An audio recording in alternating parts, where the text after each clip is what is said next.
Evangelho de Mateus, capítulo 5, a partir do verso 17. Diz assim a palavra do nosso Deus: Não penseis que vim revogar a lei ou os profetas.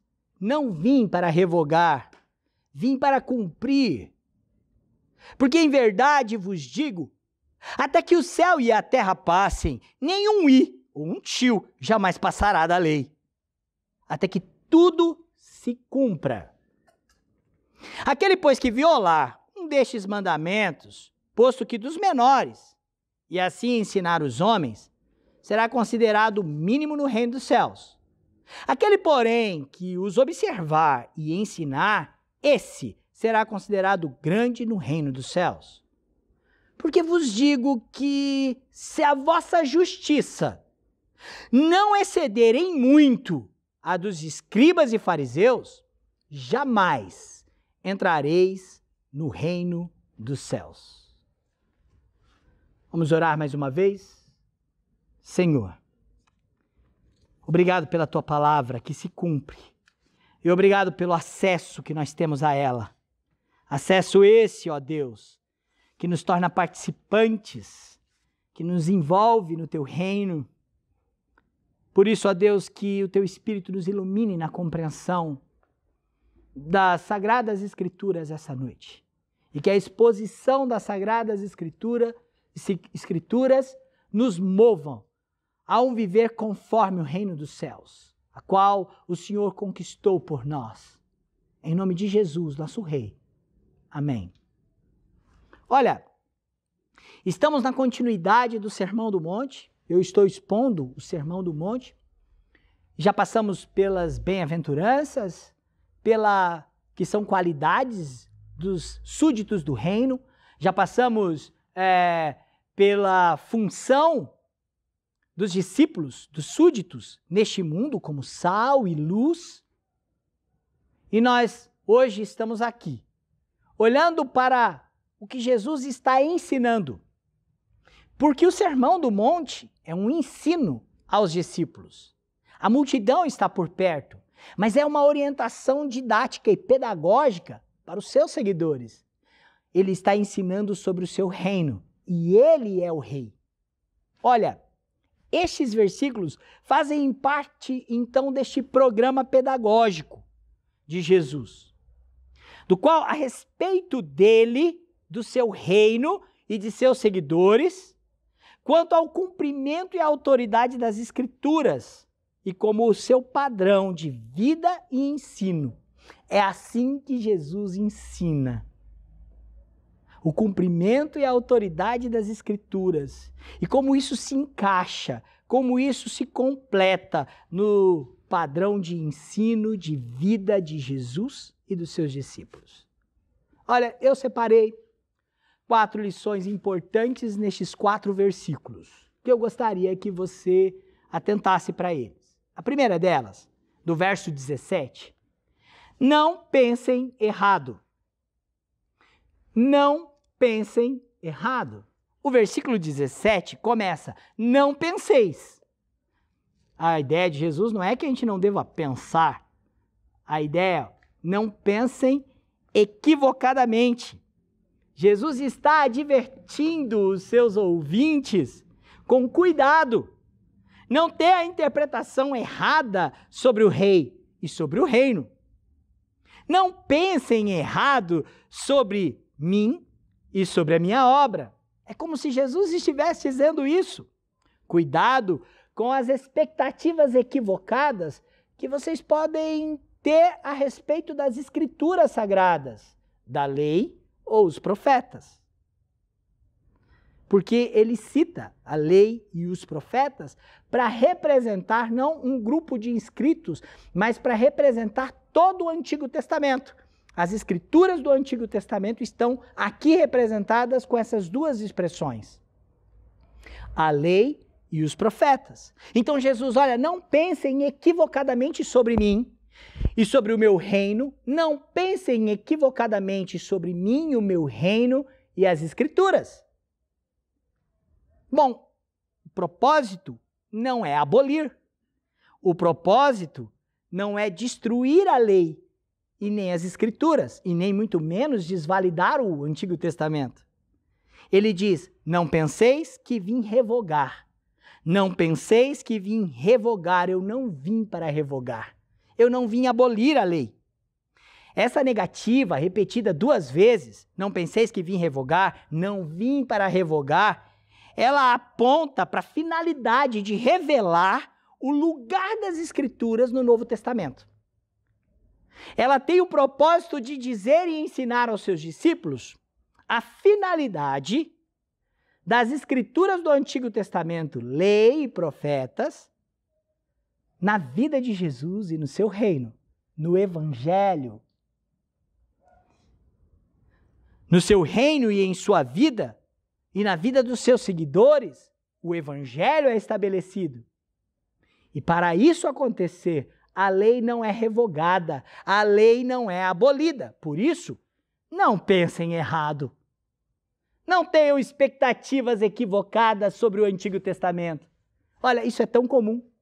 As pessoas leem a Bíblia, tiram um texto fora do contexto e às vezes criam expectativas erradas e equivocadas sobre promessas bíblicas, sobre escritos bíblicos, sobre mandamentos, sobre proibições, inclusive sobre promessas. Expectativas que a Bíblia e o mandamento de maneira correta, interpretada no seu contexto correto, na sua harmonia escriturística, não fazem. E Jesus está dizendo isso para homens e a multidão, discípulos, que muitas vezes estavam equivocados, religiosos que muitas vezes estavam equivocados. Não pensem errado. Cuidado para não andarem equivocados quanto às Escrituras e Jesus, quanto ao Antigo Testamento e Jesus, quanto ao Novo Testamento e Jesus. Cuidado, não pensem errado sobre quem Jesus é, sobre o que é o seu reino e seus ensinamentos. Jesus está ensinando isso. Olha, então como ele não veio abolir, ele veio fazer o quê? Ele veio validar a lei e os profetas. Ele veio validar o Antigo Testamento através da sua obra, através do seu ensino, através da sua pessoa e mais, através daqueles a quem ele transformou e redimiu e chamou para o seu reino, os discípulos, os bem-aventurados. Ele diz no verso 17, na parte final, não penseis que eu vim revogar, não vim revogar, vim para cumprir. Não é assim que termina o versículo 17? Vim para cumprir. Nós podemos entender isso em 2 aspectos. O primeiro deles é que o propósito da sua vinda, do seu ensino, da sua obra, o propósito da vinda de Jesus, está em conformidade e em harmonia plena com o Antigo Testamento. É preciso entender isso. Quando Jesus diz, não pensem equivocadamente, não se enganem, eu não vim abolir a lei, eu vim cumprir. Ele está dizendo que existe uma harmonia sobre quem ele é, sobre o que ele faz e sobre o que ele ensina e na vida dos seus seguidores, que está extremamente alinhada com o Antigo Testamento, com a lei e os profetas. As boas novas do Evangelho não são novidades tecnológicas ou religiosas. Sabe por quê? Porque a lei apontava para Jesus. Jesus não é um inovador de religião. Não é. As boas novas, as novidades, é aquilo que o Antigo Testamento falava que viria e chegou. O reino do Messias. Percebe? Jesus não é alguém que tem conflito com o Antigo Testamento. Não, ele não está em conflito com as Escrituras. Sabe por quê? A lei e os profetas e os salmos e os livros históricos, todas as Escrituras do Antigo Testamento apontam para ele, revelam sobre ele e sobre a sua justiça. Todas as promessas, todos os regulamentos da lei apontam para a vinda do justo e do rei e do Messias. E aí vem a segunda abordagem na interpretação desse vim para cumprir. A segunda é que ele é o cumprimento do Antigo Testamento. O Antigo Testamento se realiza plenamente nele. Ele é a palavra que se encarna. Olha, meu irmão e minha irmã, as Escrituras se cumprem nele. Na sua pessoa, na sua obra, nos seus ensinamentos, nos seus mandamentos. E com isso, eu e você precisamos entender que Jesus é a finalidade da lei. A lei aponta para ele e se completa nele. As profecias apontam para ele e se completam nele. Romanos, capítulo 10.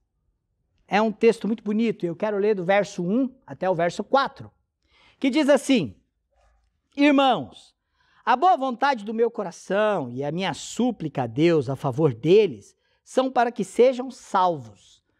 Vou fazer uma pausa, porque eu não expliquei. Em Romanos, o apóstolo Paulo está falando de homens religiosos, judaizantes, que estão muito apegados ao rigor da lei do Antigo Testamento e dos rudimentos cerimonialistas do Antigo Testamento que apontavam para Cristo e que agora se cumprem em Cristo. E aí Paulo está dizendo a respeito desses religiosos, dizendo, olha, eu oro para que eles sejam salvos. Por quê? Porque a lei não salva em si, ela aponta para o Salvador. Olha como isso é interessante, Paulo falando, versículo 2. Porque lhes dou testemunho de que eles têm zelo por Deus, porém não com entendimento. E zelo por coisas religiosas e por Deus sem entendimento é engano que gera fanatismo. Porque zelo sem entendimento da verdade. Versículo de número 3. Porquanto, desconhecendo a justiça de Deus, quem é a justiça de Deus? Jesus. Ele é a manifestação da justiça de Deus em nós, no mundo. E procurando estabelecer a sua própria, ou seja, eles não conhecem a justiça de Deus e estão procurando estabelecer a sua própria justiça. Não se sujeitaram a quem vem de Deus. Versículo 4. Porque o fim da lei é Cristo, para a justiça de todo aquele que crê. É preciso que você entenda esse versículo 4. Quando Paulo diz, porque o fim da lei é Cristo, Paulo não está dizendo porque a extinção da lei é Cristo. A lei deixou de existir, deixou de servir. Não. Jesus é a finalidade da lei. Eu vim para cumprir. Em outras palavras, ele não está em conflito. Não há novidades. Ele veio para restabelecer a lei e os profetas nele, cumprindo, e a lei que apontava para ele. Ele é a finalidade da lei. Olha, Gálatas 3:24. Um texto muito bonito em que eu gastei bastante tempo e eu não posso fazer isso agora. Mas foi uma delícia para mim estar no capítulo 3 de Gálatas. Eu quero que você leia só o versículo 24, onde Paulo diz, de maneira que a lei nos serviu de aio para nos conduzir a Cristo, a fim de que fôssemos justificados pela fé. Paulo diz que a lei nos serviu de aio para nos conduzir a Cristo. O que é aio? Aio era um escravo, experiente, manso, que cuidava das crianças nobres, filhos de governadores, príncipes e altos oficiais do exército. Era um tutor que ensinava experiências da vida. Paulo utiliza essa palavra que no grego, o apóstolo Paulo utiliza essa palavra que no grego é paidagogos, que a gente usa para mestre e professor, pedagogo. A lei serviu de pedagogo para nos ensinar quem é Cristo, para nos ensinar sobre a justiça de Cristo, para nos ensinar sobre os méritos dele. A lei nos serviu de aio, paidagogos, para nos mostrar Cristo. Bonito, não é? A finalidade da lei é Cristo. Uma outra característica é que Jesus é o cumprimento da lei. E se ele é o cumprimento da lei, por isso, a lei só faz sentido nele. A lei sem Cristo, sem Jesus, sem a sua manifestação, sem a sua presença, ela nos condena. Ela não nos liberta. Mas a lei em Cristo faz todo sentido. A lei em Cristo se cumpre em nós e no seu reino. Por isso eu quero que você leia o apóstolo Paulo, que entende tão bem a aplicação destes ensinos de Jesus e ensina isso para a igreja também. Uma igreja que era muito influenciada pelo ensino judaizante. E olha o que Paulo diz em 2 Coríntios capítulo 3, verso 4 até o verso 6. Ele diz assim: e é por intermédio de Cristo que temos tal confiança em Deus. Não que por nós mesmos sejamos capazes de pensar alguma coisa como se partisse de nós. Pelo contrário, a nossa suficiência vem de Deus. Versículo 6. O qual nos habilitou para sermos ministros de uma nova aliança. Jeremias falou dessa nova aliança. Jeremias 31, a promessa do Messias, não falou? Uma nova aliança. Não da letra, mas do Espírito. Porque a letra mata, mas o Espírito vivifica. Jesus não aboliu a lei. A lei faz sentido nele. A lei faz sentido nele, ele cumpre a lei. E as exigências da lei nele são suficientes para a nossa salvação e nossa redenção. Olha, Hebreus, o escritor de Hebreus, no capítulo 8, versículos 6 a 8, depois eu vou ler o 13, tá bom? Hebreus 8, de 6 a 8. Olha o que diz. Agora, com efeito, obteve Jesus ministério tanto mais excelente, quanto é ele também mediador de superior aliança, instituída com a base em superiores promessas. Porque se aquela primeira aliança tivesse sido sem defeito, de maneira alguma estaria sendo buscada lugar para uma segunda. Versículo 8. E de fato, repreendendo-os, diz: eis aí vem dias, diz o Senhor, firmarei nova aliança com a casa de Israel e com a casa de Judá. Versículo 13. Quando ele diz nova, torna antiquada a primeira. Ora, aquilo que se torna antiquado e envelhecido está prestes a desaparecer. Ué, pastor, o senhor está se contradizendo. Não, não estou. Nem Paulo. A lei se cumpre em Cristo. A lei do Antigo Testamento que apontava para ele, nos sacrifícios, no sangue aspergido sobre o altar, no dia da expiação dos pecados, na ação de um sumo sacerdote que oferecia sacrifícios, em Cristo todas essas coisas se transformaram em antiquadas. Por quê? Porque Cristo é o cumprimento delas, das exigências delas, e ele é suficiente, ele é o nosso sacerdote. Ele é o nosso sumo sacerdote. Quando a lei fala do Messias e do profeta, do rei, Jesus é o nosso rei. Tudo se cumpre nele. Quando a Bíblia fala do profeta, do ofício profético do Messias, ele está falando de Cristo, porque ele é o profeta. Por isso as suas palavras são vivas. São os 3 ofícios de Cristo: profeta, sacerdote e rei, que a Bíblia afirma sobre a vinda do Messias e que Jesus assume este caráter. Por isso, muitas coisas da lei do Antigo Testamento se tornaram antiquadas, porque em Cristo elas são realizadas e cumpridas. Por isso, Cristo é suficiente. Olha, a lei é cumprida em Cristo e aplicada nele. Por isso nós temos redenção. Meu irmão, minha irmã,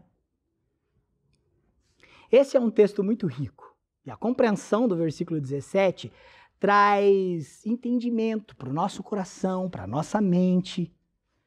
Traz entendimento para as coisas que se relacionam com o Senhor. Eu queria falar de uma segunda lição. A primeira Não pensem errado. Não tenham uma expectativa equivocada sobre quem Jesus é e sobre as Escrituras. Porque elas revelam Ele. Olha, a segunda lição é honrando a lei, a autoridade reconhecida das Escrituras. Jesus, a partir do verso 18, vai deixar claro que as Escrituras têm autoridade. E que, como ele não veio abolir a lei e as Escrituras, ele veio cumprir e nele se cumpre todas essas coisas, ele é a finalidade da lei e das Escrituras, ele honra essa lei. E de que forma que ele diz? De que forma que ele faz isso? No verso 18, Jesus usando a expressão amém, que não aparece na nossa Bíblia em português, mas ele usa essa expressão amém, logo no versículo 18, no original, para usar uma forma de confirmação de verdade. Essa palavra, amém, ela é a confirmação da verdade. E aí, ela era muito utilizada para empregar e caracterizar uma verdade solene. Na minha Bíblia em português, que é atualizada, você vai ler assim: porque em verdade vos digo. Para expressar veracidade, para garantir solenemente a verdade. Jesus então utiliza desse recurso linguístico conhecido, e Mateus também, ao narrar o Evangelho, conhecido pelos judeus, tanto aqueles que eram familiarizados com o Antigo Testamento, agora para falar, olha, eu não vim abolir, eu vim cumprir. Então, solenemente, eu garanto a vocês a verdade. Qual é a verdade? A autoridade das Sagradas Escrituras. E ele honra isso. Ele honra a lei. Ele honra a palavra de Deus. Ó, que verdade é essa? Qual é essa verdade? Toda a Escritura. Toda a revelação. Toda a lei ou os profetas. A de que ele, a de que os seus ensinos, a verdade é de que o seu reino e os seus seguidores, os bem-aventurados, o sal e a luz do mundo, eles honram, eles validam as Escrituras. Olha, eu separei aqui uma tradução desse mesmo versículo, versículo 18, na Nova Versão Internacional, que eu acredito que é uma tradução que foi muito feliz ao traduzir o verso 18.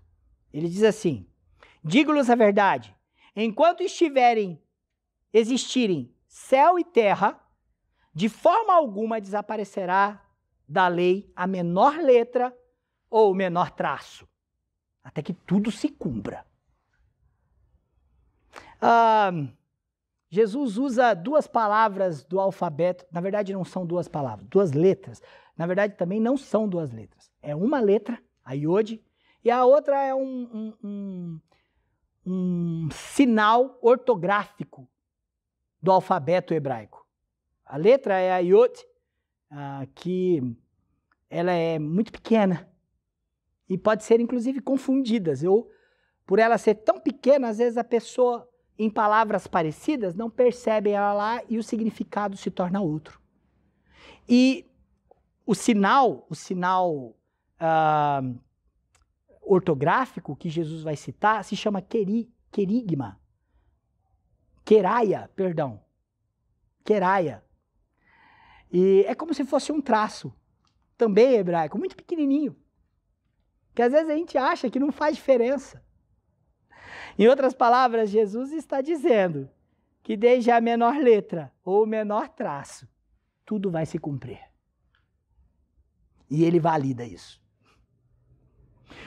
O uso do Iod e do Queraia, letra e sinal, tão pequenos do alfabeto hebraico, tem o objetivo de servir de afirmação do cumprimento, da autoridade das Escrituras, a sua totalidade, na sua autoridade. Até o menor traço, tudo será cumprido. Spurgeon traduz esse versículo: desde o pingo do I até o tracinho do T, tudo será cumprido. Ele honra a lei e ele revela a sua autoridade, a autoridade da lei de Deus, das Escrituras. Por quê? Porque ele não está em conflito com elas. Elas apontam para ele e se cumprem nele e tem como finalidade ele. O cumprimento das Escrituras que apontam e se cumprem em Jesus, em seu reino, irá além da criação.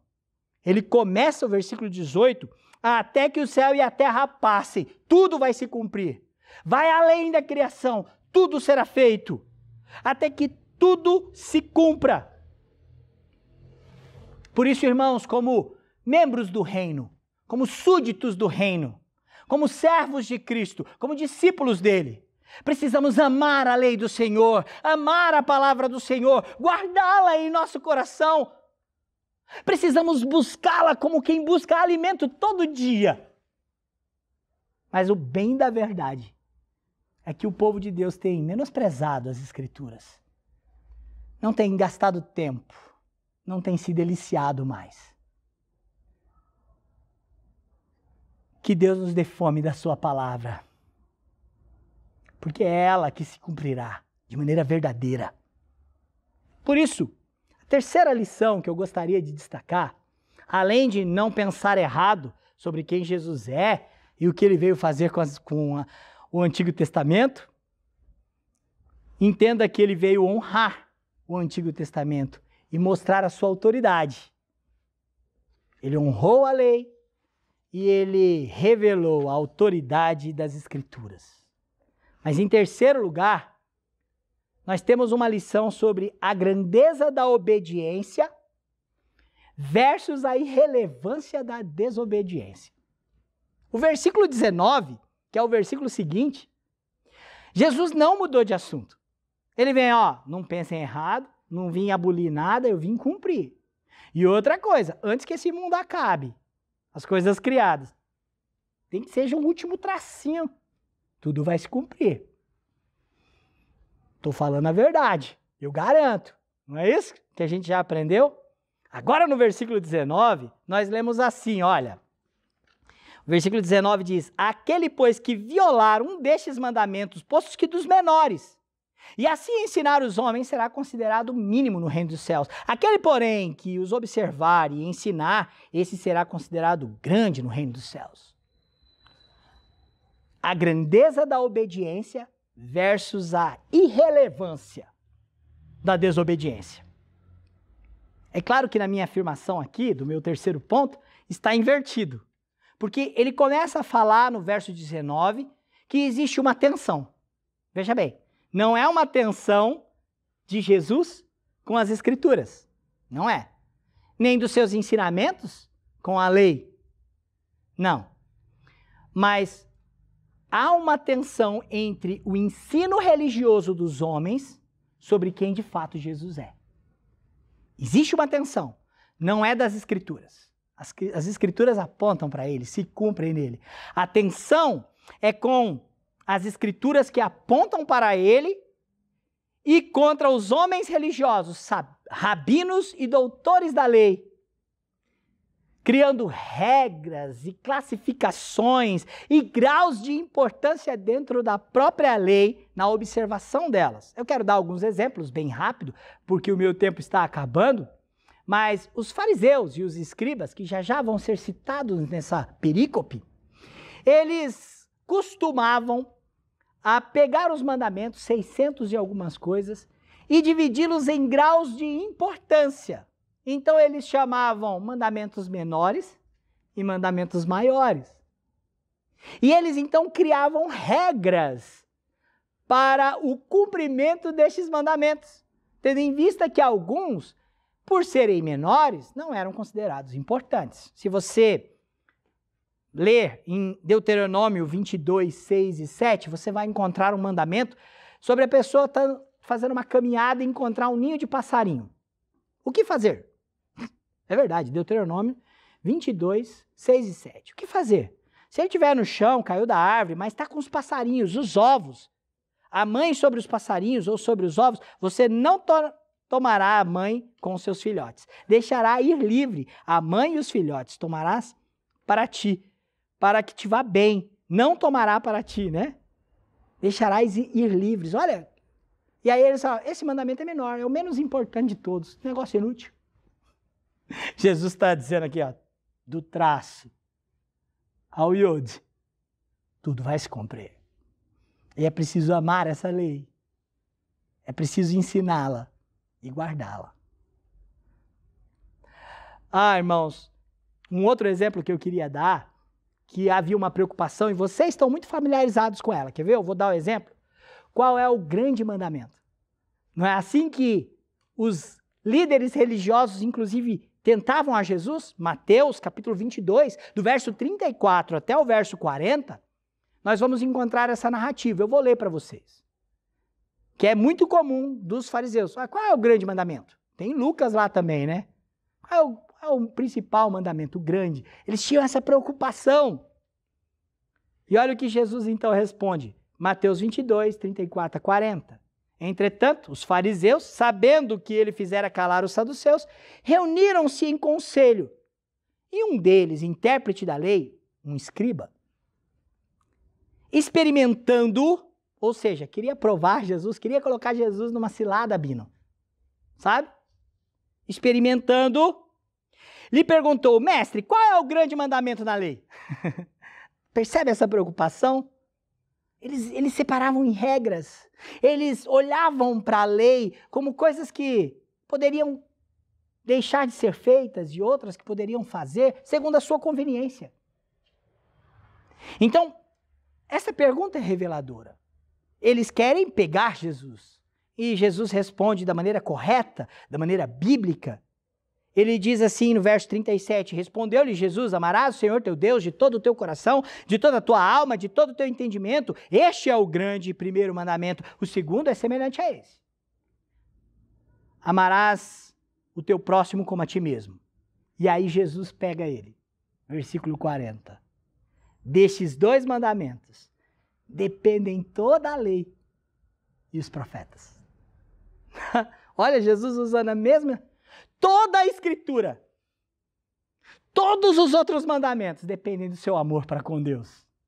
Por isso ame a Deus e cumpra os seus mandamentos. Você percebe que Jesus honra a autoridade da lei, a autoridade dos mandamentos, a autoridade profética das Escrituras. Então Jesus está agora não com um conflito com as Escrituras, mas reafirmando que existe um conflito dos religiosos, mundanos, com a Escritura que aponta para ele. E por isso, eles entrarão em conflito com ele, com o rei. E o mundo religioso, não se engane, da era moderna, está em conflito com o Jesus bíblico, com o Jesus verdadeiro. As pessoas não querem o Jesus dos evangelhos. As pessoas não querem o Jesus da Bíblia. Porque ele fala de inferno, de juízo, de arrependimento de pecados. Porque ele fala de obediência à lei. As pessoas não querem esse Jesus. As pessoas estão em conflito com ele, não porque ele está em conflito com a revelação do Evangelho, mas porque as pessoas não se submetem à lei de Deus. E Jesus é o cumprimento delas. Tudo se cumpre nele. Ele fará cumprir. E aí, meu irmão e minha irmã, vem a questão da grandeza da obediência e a irrelevância da desobediência. Por quê? Porque o versículo 19 fala assim, vocês ficam procurando qual é o menor, mas vocês ficam procurando letrinha e traço. Desde a letrinha e desde o traço, tudo vai se cumprir. Por isso, aquele que violar um destes mandamentos, postos que dos menores que sejam, e ensinar isso aos homens. A ideia de violar é de desobedecer, é de quebrar as regras, é de quebrar o mandamento. E ensinar isso, não, nada a ver. Ensinar isso aos homens será considerado mínimo no reino dos céus. E olha a expressão reino dos céus com será considerado mínimo. Já que ele considerou a lei menor, já que ele se considerou o mandamento menor e minimizou eles como sem importância, ele também terá irrelevância dentro do reino. O caráter irrelevante da desobediência, da violação. Por isso, irmãos, isso deve gerar em nós temor e tremor, zelo e amor pelas Escrituras e para quem ela aponta, Jesus e sua graça. Olha, e aí vem o paralelo. E o paralelo é maravilhoso, porque ao mesmo tempo que nós estamos falando de uma irrelevância por causa da desobediência, do menor que seja, então ele se tornará irrelevante. Quem fez isso lá no Éden? Quem foi que desobedeceu, era mentiroso e ensinou a desobediência? Gênesis 3, de 1 a 7, nos conta a história da serpente, Satanás, que chegou para Eva e disse, não, isso não é tão importante assim. Na verdade, é de outro jeito. A irrelevância da desobediência. O apóstolo Paulo diz que pessoas assim são nulas. Mas no reino de Deus, existe grandeza na obediência das Escrituras. Existe grandeza na obediência das Escrituras. Eu não coloquei no meu sermão aqui, mas eu preciso lembrar do Salmo 19, versículo 11. Em os guardar a lei, há grande recompensa. Em observar a lei, há uma grande riqueza, uma grande recompensa. Porque no Salmo 19 está sendo exaltada a lei do Senhor é perfeita, ela restaura, a lei do Senhor ela é como favos de mel, mais doce. Ela é como ouro, na verdade ela é mais valiosa que o ouro. Em guardar os preceitos e a lei e os mandamentos, há grande recompensa. Há grandeza na obediência. E aí quando nós olhamos para o versículo 19, diz, aquele que observar e ensinar a guardar, esse é considerado o maior, grande no reino dos céus, não é isso? Aquele, porém, que os observar e ensinar, esse será considerado grande no reino dos céus. Jesus está falando dele mesmo. Quem observou toda a lei? Quem cumpriu a lei? Quem cumpre ela? E mais, quem ensina isso aos seus discípulos? Quem transmite qualidades e virtudes, as bem-aventuranças, para os seus seguidores? Quem? Jesus. Sim, é Jesus que nos mostra a obediência e que pratica a obediência ao mandamento e nos ensina assim. Ao contrário dos religiosos deste mundo, que desprezam as Escrituras em sua totalidade e na sua autoridade. Era assim na época de Jesus e é assim hoje. Desprezam a autoridade e a totalidade das Escrituras, como palavra de Deus. Mas querem agir e falar em nome dela. Querem falar em nome de Deus e dos mandamentos. Mas eles não têm autoridade. Eles não têm significância. Por quê? Porque eles desconsideram, minimizam. E por isso, são irrelevantes dentro deste reino. No reino há papel para quem obedece, observa e ensina a lei. Jesus é o nosso maior modelo disso. Ele é a maior autoridade disso. Por isso que quando terminar o Sermão do Monte, o último versículo do Sermão do Monte, sabe qual que é? Mateus 7:29. Porque a multidão estava maravilhada com essas palavras. E aí olha só o que diz o versículo 29. Porque ele, Jesus, as ensinava como quem tem autoridade, e não como os escribas, e não como os religiosos. Meu irmão, eu sei que eu gastei mais tempo do que eu queria e peço a sua atenção ainda. Não pense errado sobre quem Jesus é e o relacionamento dele com as Escrituras, com a lei e com os profetas. Olha, honre a lei e reconheça a autoridade das Escrituras. E mais, entenda que a grandeza da obediência, ela é muito melhor do que a irrelevância da desobediência. Mas meu último argumento aqui sobre esse texto está no verso 20. quando ser um bom religioso não é bom o bastante. Pessoas que vivem assim são pessoas que são boas religiosas. São religiosas ao máximo. Mas isso não é bom o bastante. Esse é o meu quarto argumento. Quando ser um bom religioso não é bom o bastante.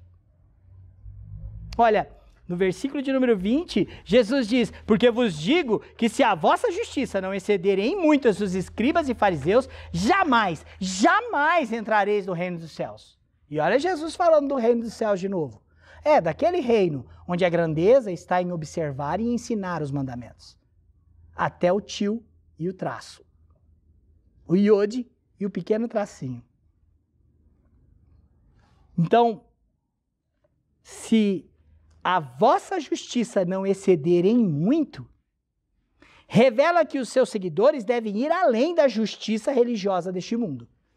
Não se engane você, cuidado com a pregação de uma graça barata. Essa graça barata é a graça irrelevante dentro do reino dos céus. É a graça que não convida o pecador ao arrependimento, que não convida o pecador à prática da justiça e das boas obras. Cuidado! Jesus está dizendo que se a vossa justiça não exceder em muito, ele está apontando e revelando para os seus seguidores que nós devemos ir além do que a religião deste mundo, mundana, prega e ensina. Eles aprenderam que deveriam ter fome e sede de justiça, no versículo de número 6, os discípulos. E eles seriam fartos. Fome e sede de justiça. No versículo 10, eles aprenderam que poderiam ser perseguidos por causa da justiça, mas isso seria um sinal de que eles pertenciam ao reino dos céus.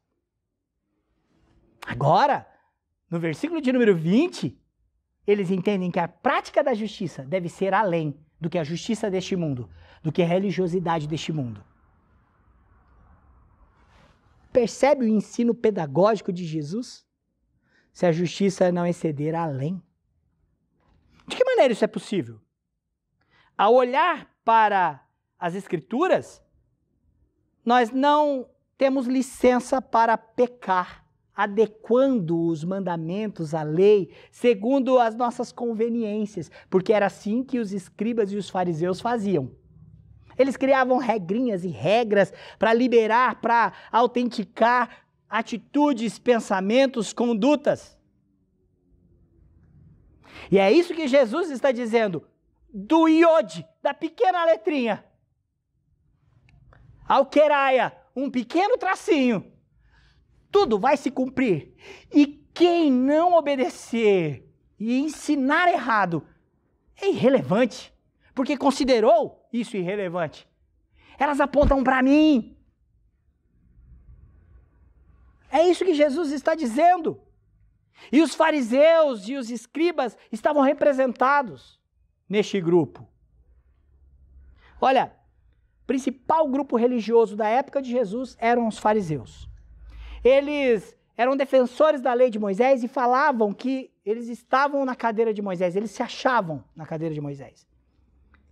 Eles eram reprovados por Jesus justamente por causa de uma prática que eles tinham, que não vinha de acordo com o que a lei apontava. Os escribas, eles eram mestres da lei. Eles profissionalmente eram rabinos, doutores da lei, responsável por explicar, interpretar, esclarecer dúvidas e ensinar a escritura hebraica e também a tradição judaica para os homens. Mas eu sei que, e não quero que você perca a sua atenção, mas você precisa ler comigo Mateus 23, lá no final do mesmo evangelho. A partir do verso 1, olha o que Jesus vai falar dos escribas e fariseus. Olha o que Jesus vai falar deste grupo religioso. Jesus diz assim: então falou Jesus às multidões e aos seus discípulos. Na cadeira de Moisés se assentaram os escribas e os fariseus. O que ele diz no versículo 20 do capítulo 5? Se a vossa justiça não exceder a justiça dos escribas e fariseus, vocês não entrarão no reino dos céus. Agora, no capítulo 23, ele está dizendo que eles dizem que sentam na cadeira de Moisés, os escribas e os fariseus. Presta atenção agora a partir do versículo 3. Cuidado para não pensar que o fariseu está longe ou fora da igreja, ou longe da sua casa, ou que ele não permeia o seu coração, tá? Versículo 3. Fazei e guardai tudo o quanto ele vos disserem. Porém, não os imiteis nas suas obras, porque dizem e não fazem. Atam fardos pesados e difíceis de carregar, e os põem sobre os ombros dos homens. Entretanto, eles mesmos, nem com o dedo, querem movê-las. Praticam, porém, todas as suas obras com o fim de serem vistos pelos homens. Pois alargam os seus filactérios. Você lembra o que é filactérios? Uma vez eu preguei isso na igreja, acho que está até no nosso canal do YouTube. Eram mandamentos amarrados na roupa, para dizer que ela estaria nas vestes dos seus filhos. Lembra Deuteronômio capítulo 6? Então os judeus criaram filactérios, pedacinhos dos mandamentos que eram amarrados nas vestes da lei, sendo ali para que aquilo servisse de algum tipo de bênção para eles. E aí Jesus está dizendo, olha, eles alargam os seus filactérios e alongam as suas franjas. Amam o primeiro lugar nos banquetes e as primeiras cadeiras nas sinagogas, as saudações nas praças e os serem chamados mestres pelos homens. Quando Jesus termina o Sermão do Monte, as pessoas estão maravilhadas. Porque Mateus 7:29 diz, porque eles as ensinava como quem tem autoridade. E não como os escribas, porque a autoridade dele vem da lei e dos profetas. Elas apontam para ele. Elas se cumprem nele. Com isso fica claro que o rei, o reino e os servos estão em conformidade com as escrituras. Não há confronto, não há crise. Eu quero terminar este sermão dizendo que a percepção da justiça de Jesus Cristo, do rei, do reino, que chegou dos céus aos seus súditos, aos seus discípulos, vai além das regras humanas, vai além das adaptações religiosas para poder agir mundanamente. A partir do verso 21 até o verso 48 do capítulo 5, Jesus vai aplicar a lei de uma maneira verdadeira e com autoridade. Nós vamos ver isso semana que vem. Ele vai dizer, ouvis o que foi dito, não adulterarás, não matarás. Não é? Ele vai aplicar essa lei com autoridade e com verdade. Por isso, Charles Spurgeon, comentando essa perícope, ele diz, Jesus teve o cuidado de revisar e reformar a lei dos homens, mas a lei de Deus, ele estabeleceu e ele a confirmou. E quem somos nós, os seus seguidores, a sua igreja, para não estabelecê-la e amá-la e servi-la e obedecê-la e guardá-la e também não ensinar. Este é o nosso papel. Somos discípulos do reino, pertencemos ao reino dos céus.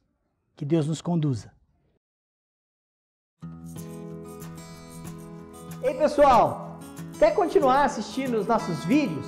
Clique aqui e você vai ter acesso em outros vídeos. Mas também se inscreva no nosso canal, tá bom? Acione o sininho e compartilhe com outras pessoas.